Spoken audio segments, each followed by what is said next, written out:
23rd June 2022, The Hindu editorial. No cause for alarm. बहुत हतप्रभ होने के लिए कोई कारण नहीं है. India must return to Covid appropriate behaviour. भारत के लिए ज़रूरी है कि कोविड के लिए उपयुक्त व्यवहार की तरफ वो वापस आए. After the third wave driven by the Omicron sublineage, BA2 peaked in end January this year with over 0.33 million cases a day. There has been a small bump in the number of daily cases reported in the first fortnight of June and a slightly bigger increase in the last 1 week to touch over 13,200 cases on June 17. तीसरी wave जो कि Omicron की अंतर्गत जो line है BA.2 उसके द्वारा drive की जा रही थी, वो अपनी चरम सीमा पर पहुंच गई थी जनवरी के एंड में इस साल में, जब 3,30,000 या 0.33 मिलियन केसेस एक दिन में आ रहे थे. उसके बाद से एक छोटा सा उछाल आया है, एक उठान आया है नंबर ऑफ डेली केसेस में जो रिपोर्ट किए जा रहे हैं पहले फोर्टनाइट में जून के, यानी पहले जो 15 दिवस में जून के, और थोड़ा सा उससे ज़्यादा बड़ी बढ़त जो है वो पिछले हफ्ते में देखी गई है. वो और उसने टच कर दिया था 13,200 केस जून 17 को. But the rate of increase, लेकिन जो बढ़ने की जो दर है, हैज़ बिन स्मॉल, वो छोटी रही है, and restricted to a few states and some major cities, और वो सीमित रही है कुछ ही राज्यों तक और कुछ बड़े शहरों तक. The rate of growth of active cases is also been low. सक्रिय केसों की जो बढ़ने की दर है वो भी कम रही है. While the sublineage BA.2 is still the dominant strain in India, BA.4 and BA.5 seem to be causing the new cases. जबकि सबलाइन BA2 अभी भी डोमिनेंट स्ट्रेन है नहीं, यानी कि जो ज़्यादा तादाद में या ज़्यादा पावरफुल अभी स्ट्रेन है कोरोना वायरस का जो प्रारूप है भारत में. लेकिन BA.4 और BA.5 ऐसा प्रतीत होता है कि नए केसेस के कारण यही हैं. The small increase in testing in the past week could be a reason for the more cases reported. एक छोटी सी जो बढ़त आई थी टेस्टिंग में पिछले हफ्ते में, वो एक कारण हो सकता है कि क्यों ये और भी ज़्यादा केस रिपोर्ट हो रहे हैं.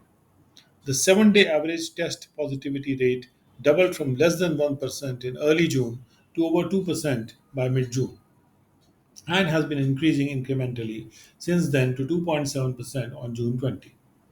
7 दिन की जो औसत टेस्ट पॉजिटिविटी रेट है, यानी पॉजिटिव रिजल्ट आने वाली जो रेट है, दर है, वो डबल हो गई थी, जो कि 1% थी पिछले जून के शुरू में, और वो डबल होके अब 2% से ज़्यादा हो गई मिड जून तक, और ये बढ़ती रही है थोड़ा थोड़ा करके, तब से 2.7% तक आ गई है जून 20 तक. Increasing the number of daily test will result in more cases being detected. अगर हम रोज़मर्रा के जो टेस्ट का नंबर है वो बढ़ाएंगे तो उसका परिणाम ये होगा कि और भी ज़्यादा केसेस पकड़ में आ जाएंगे, पहचान में आ जाएंगे. But with a large percentage of the adult population fully vaccinated and a sizable percentage also infected, the focus should be more on hospitalizations and death and not daily infection. लेकिन एक बड़ा प्रतिशत हमारी एडल्ट पॉपुलेशन का जो है, जबकि पूरी तरह से वैक्सीनेट किया जा चुका है, और एक अच्छी तादाद में परसेंटेज है जो इन्फेक्ट हो चुकी है, तो फोकस ये होना चाहिए कि फोकस हॉस्पिटलाइजेशन पे होना चाहिए और मृत्यु पे होना चाहिए, ना कि रोज़मर्रा में कितने इन्फेक्शन आ रहे हैं.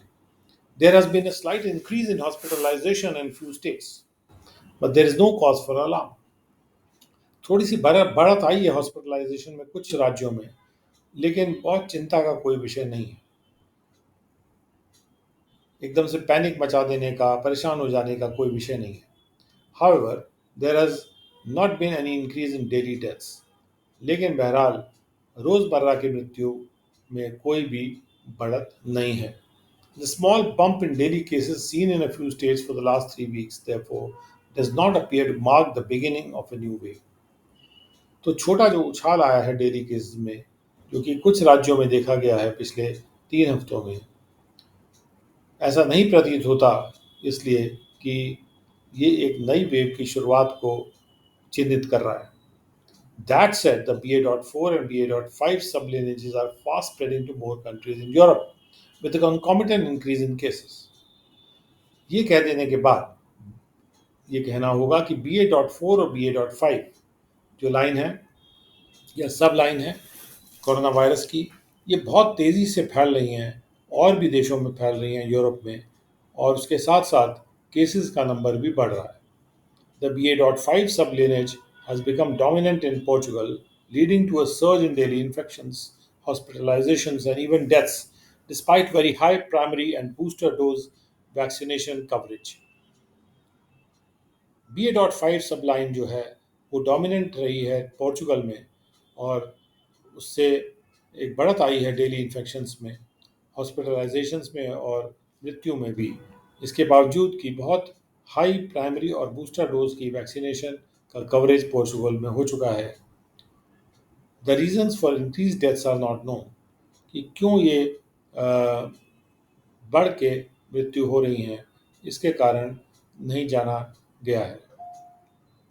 With both BA.4 and BA.5 endowed with greater transmissibility and higher immune escape from vaccination and earlier infection, including the BA.1 and BA.2 Omicron sublineages, the European Centre for Disease Prevention and Control designated them as variants of concern in mid-May, जबकि दोनों BA.4 और BA.5 उनमें उनको ये क्षमता प्राप्त है कि वो बहुत और भी ज़्यादा तेज़ी से वो एक जगह से दूसरे जगह तक जा सकते हैं, एक ह्यूमन बीइंग से दूसरे ह्यूमन बीइंग तक जा सकते हैं। वो ट्रांसमिशन उनका तेज़ी से हो सकता है, उनका हस्तांतरण तेज़ी से हो सकता है, और उनके अंदर और भी ज़्यादा इम्यूनिटी से बचने की काबिलियत है। दोनों से, क्या वैक्सीनेशन से भी बचने की और शुरू के इन्फेक्शन से भी बचने की। यानी अगर कोई व्यक्ति पहले इन्फेक्ट हो भी गया था तो भी ये वायरस उसको फिर से इन्फेक्ट कर सकते हैं। जो व्यक्ति वैक्सीनेशन से एस्केप कर गया था उसको भी वो फिर से इन्फेक्ट कर सकते हैं। और जो BA.1 या BA.2 से भी इन्फेक्ट हुए थे, उन सब लाइन से भी इन्फेक्ट हुए थे, वो भी शामिल है, यानी कि उनको भी ये BA.4 और BA.5 इन्फेक्ट कर सकते हैं, संक्रमित कर सकते हैं। जो यूरोपियन सेंटर है डिजीज़ प्रिवेंशन, डिजीज़ को रोकने, रोकथाम करने और कंट्रोल करने का, नियंत्रण करने का, उसने उनको नाम दे दिया है कि ये चिंताजनक वेरिएंट्स हैं, चिंता के योग्य वेरिएंट्स हैं। ये नाम मिड मे में उनको दे दिया गया था, यानी उन्हें चिन्हित कर दिया गया था वेरिएंट्स ऑफ कंसर्न के रूप में, चिंता के वेरिएंट्स के रूप में। WHO too has given the same designation.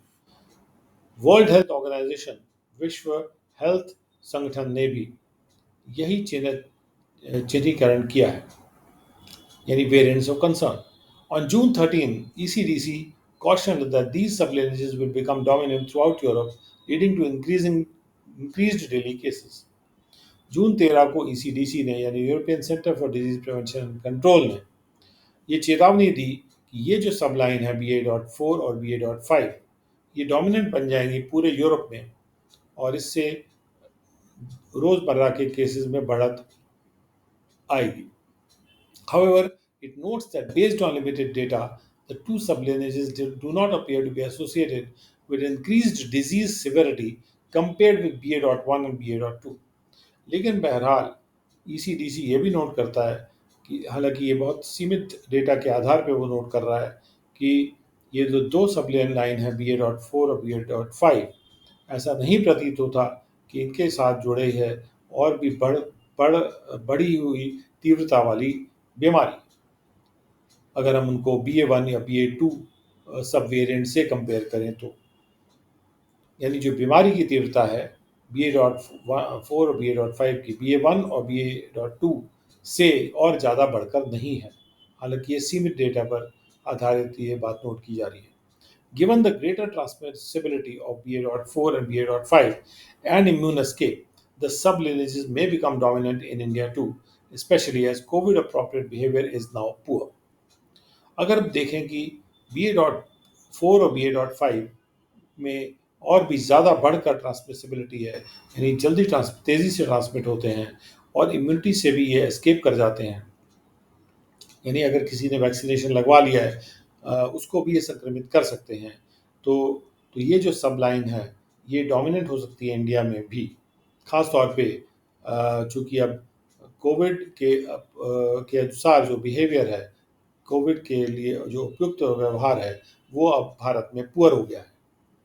While the two sublineages may not lead to increased deaths, the risk of long-term complications even among the young and healthy when infected cannot be overlooked. जबकि ये दो सबलाइन जो हैं ऐसा हो सकता है कि इससे और बढ़कर मृत्यु ना भी हो, लेकिन खतरा ये है कि लंबे अवधि में कॉम्प्लिकेशंस आ सकते हैं, वो और यंग लोगों में भी आ सकते हैं और हेल्दी लोगों में भी आ सकते हैं। जब वो इन्फेक्ट हो जाएंगे तो इस संभावना को ओवरलुक नहीं किया जा सकता, नज़रअंदाज नहीं किया जा सकता है। Mask must be made mandatory, mask को ज़रूरी करना आवश्यक है, specially in public and close spaces with poor ventilation, खास तौर पे पब्लिक स्पेसेस में और बंद जगहों में जहाँ पे वेंटिलेशन पुअर है, यानी जहाँ पे हवा का आवागमन उतना अच्छा नहीं है।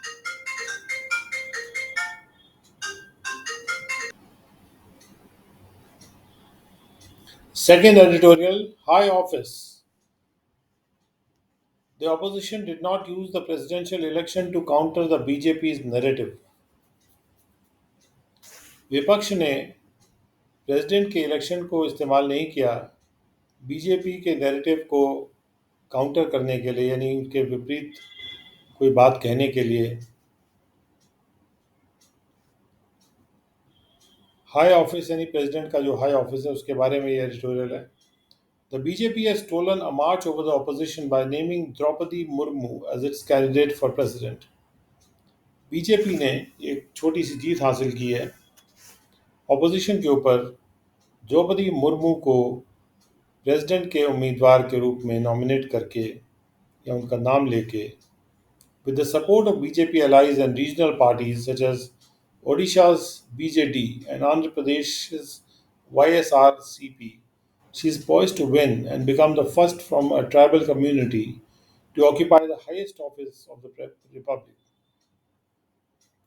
बीजेपी के साथियों के सपोर्ट से और क्षेत्रीय पार्टियों के सपोर्ट से, जैसे कि उड़ीसा की जो भारतीय जनता दल है या आंध्र प्रदेश का जो YS रेड्डी CP पार्टी है,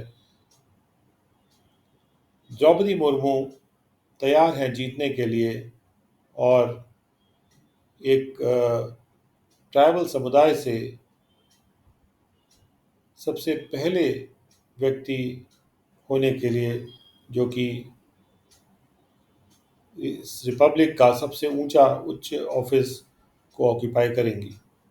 the significance of her elevation is particularly pronounced in the 75th year of India's independence. उनके प्रेसिडेंट के पोस्ट पर एलिवेट होने का जो महत्व है, उस उच्च पोस्ट पर पहुंचने का जो महत्व है, वो ख़ास तौर पे और भी ज़्यादा हो जाता है 75वें साल में भारत के इंडिपेंडेंस के। A tribal woman succeeding a Dalit in the highest office of the country is a remarkable testimony to the deepening of Indian democracy, notwithstanding the disturbing signs of the mobilization of subaltern communities for majoritarian politics. एक tribal woman का, एक tribal औरत का सफल होना, एक tribal woman का एक दलित के बाद आना सबसे ऊंचे ऑफिस में देश के, ये एक टिप्पणी योग्य एक प्रूफ है, एक सबूत है कि भारत का प्रजातंत्र में गहराई आ गई है। अगर हम भले ही नज़रअंदाज कर दें उन चिंताजनक साइंस को कि मेजॉरिटेरियन पॉलिटिक्स के लिए हमारी जो समुदाय हैं वो मोबिलाइज हो गए हैं। Ms. Murmu will be the second woman to hold the highest office after Pratibha Patil, and at 64 she will be the youngest president in the country's history. Ms. Murmu दूसरी महिला होंगी जो कि सबसे उच्च कोटि के ऑफिस पर पहुंची हैं प्रतिभा पाटिल के बाद, और 64 साल की उम्र में वो सबसे युवा प्रेसिडेंट होंगी देश की हिस्ट्री में। From Mayurbhanj in Odisha, part of the region that houses a vast majority of India's aboriginal population, Ms. Murmu was a teacher and joined the BJP in 1997. Orissa के मयूरभंज से आने वाली, जो कि उस क्षेत्र का एक भाग है जिसमें कि इंडिया की जो सबसे पुरानी यानी ट्राइबल जो पॉपुलेशन है, अबॉरिजिनल पॉपुलेशन, उसका एक बड़ा मेजॉरिटी वहाँ रहती है। मिस मुर्मू एक टीचर थी और एक अध्यापिका थी, और इन्होंने बीजेपी को ज्वाइन किया था 1997 में। She was a minister in Orissa and the governor of Jharkhand between 2015 and 21।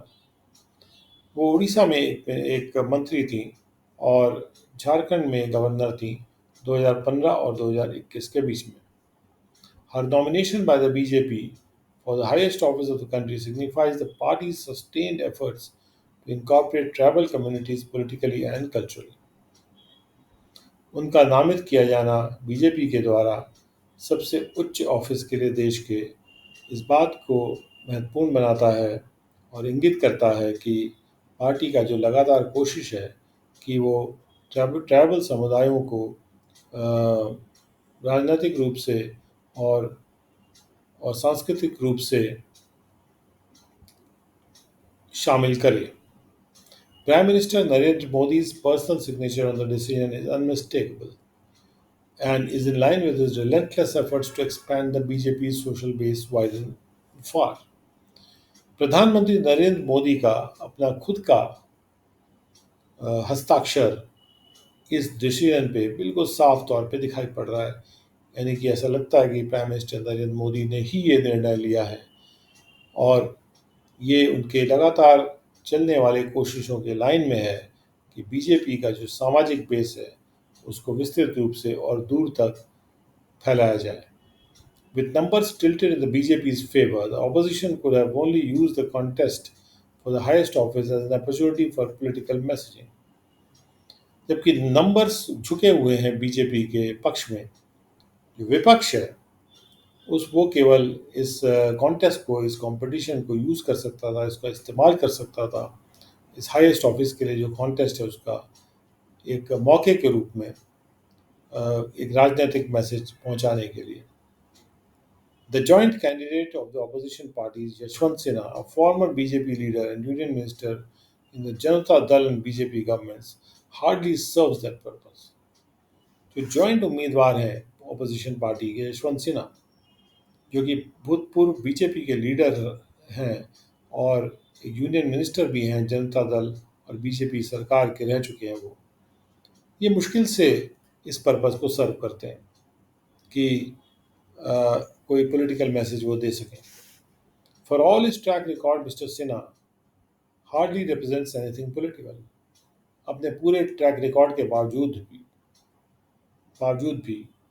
क्योंकि मिस्टर सिन्हा एक आईएएस ऑफिसर थे और उन्होंने वॉलंटरी रिटायरमेंट लिया था सिविल सेवा से, लेकिन मिस्टर सिन्हा मुश्किल से कुछ भी राजनीतिक रिप्रेजेंट नहीं करते, हालांकि भारत के वो वित्त मंत्री भी रह चुके हैं। That he turned into a strong critic of Mr. Modi after being ignored for positions, if anything, weakens any claim of his candidacy being an ideological counter to the BJP. कि वो मिस्टर मोदी के एक बहुत ही मजबूत आलोचक बन गए थे जब उनको हाई पोजीशंस के लिए इग्नोर कर दिया गया था ये बात उनके दावे को और भी कमज़ोर कर देती है, उनके उम्मीदवारी के दावे को और भी कमज़ोर कर देती है। एक आइडियोलॉजिकल, एक सोच विचार भरे काउंटर के रूप में, यानी विपक्ष के रूप में, प्रहार के रूप में बीजेपी के खिलाफ, यानी उनका जो प्रहार है वो बहुत ही कमज़ोर रहेगा। The lack of imagination, initiative, and capacity for any radical politics in the opposition comes across starkly in the selection of the candidate. जो कैंडिडेट का सिलेक्शन किया गया, उम्मीदवार का जो चुनाव किया गया है, चयन किया गया है, इसमें इमेजिनेशन की कमी है, कल्पना की कमी है, इनिशिएटिव पहल की कमी है और रेडिकल पॉलिटिक्स की कैपेसिटी की भी कमी है ऑपोजिशन में। और ये बात बिल्कुल साफ तौर पे नज़र आ रही है इस कैंडिडेट के सिलेक्शन में। While Mr. Modi uses every election as an opportunity to respond to group aspirations of various communities, the opposition remains adrift and ensconced in cocoons. जबकि मिस्टर मोदी हर इलेक्शन को एक मौके की तरह इस्तेमाल करते हैं कि ग्रुप के आकांक्षाओं को वो रिस्पॉन्ड कर सकें, विविध समुदायों के जो झुंड हैं, ग्रुप्स हैं, उनके आकांक्षाओं पर वो रिस्पॉन्ड कर सकें। ऑपोजिशन, लेकिन जो विपक्ष है वो हवा में तैरता रहता है या पानी के ऊपर तैरता रहता है, और वो एक छोटे छोटे अपने कोकून्स में, यानी छोटे छोटे अपने घरों में वो आराम से बैठा रहता है और कोई कुछ नया करने की कोशिश नहीं करता और किसी भी मौके का फ़ायदा भी उठाने की कोशिश नहीं करता पॉलिटिकल मैसेज देने के लिए। That Mr. Sinha comes from a tribal state, Jharkhand, makes the optics of this contest even more damaging for the opposition. कि मिस्टर यशवंत सिन्हा एक ट्राइबल स्टेट से आते हैं जो कि झारखंड है, इस ऑप्टिक्स को, इस दिखावे को, ये जो दिखने में आ रहा है, इस कॉन्टेस्ट का जो ऑप्टिक्स है, यानी जो जो भी दिख रहा है इस कॉन्टेस्ट में, वो ये बात कि मिस्टर सिन्हा एक ट्राइबल स्टेट झारखंड से आ रहे हैं, ये और भी डैमेजिंग हो जाता है ऑपोजिशन के लिए। क्योंकि अगर ट्राइबल स्टेट झारखंड से कोई आपको किसी व्यक्ति को प्रेसिडेंट के पोस्ट के लिए उम्मीदवार बनाना था तो ट्राइबल को ही बना देते। The opposition is right to point out that the BJP did not make any serious effort to field a consensus candidate. विपक्ष इस बात पे सही है, इस बात को पॉइंट आउट करते हुए कि बीजेपी ने कोई भी गंभीर कोशिश नहीं की कि वो सबका मिला जुला एक कैंडिडेट फील्ड करते जिसमें सबकी सहमति हो। But excusing its own limitations by blaming the BJP is self defeating. लेकिन बीजेपी पर ब्लेम लगाकर अपनी खुद की सीमाओं से बचना अपने आप को डिफीट करना ही है, अपने आप को हराना ही है। This turned out to be yet another missed opportunity for the opposition to construct a counter narrative to the BJP, which is inclusive in its messaging in instances such as this, while not giving up its pursuit of an exclusivist politics. और ये एक और खोई हुई मौका बन गया opposition यानी विपक्ष के लिए कोई भी काउंटर नैरेटिव कंस्ट्रक्ट करने में, जो विरोधी एक कहानी को बनाने में बीजेपी के खिलाफ। बीजेपी जो कि अपने मैसेजिंग में इंक्लूसिव है, यानी सबको शामिल करके चलती है, सारे समुदायों को शामिल करके चलती है। ऐसे इंस्टेंसेस में जैसे ये वाला है, इस तरह के उदाहरणों में जैसे कि ये वाला है, जैसे प्रेसिडेंट का इलेक्शन, जबकि वो अपनी एक्सक्लूसिविस्ट पॉलिटिक्स जो है, यानी जिसमें वो सबको एक्सक्लूड करके चलती है, जैसे जहाँ पर जो ये इंडिकेशन हो रहा है कि हिंदुत्ववादी जो पॉलिटिक्स है बीजेपी की, इसमें वो सबको एक्सक्लूड करती है, सब समुदायों को बाहर कर देती है, उसको भी वो परस्यू करती रहती है। लेकिन ऐसे मौक़ों पे वो सबको मिला के भी चल लेती है।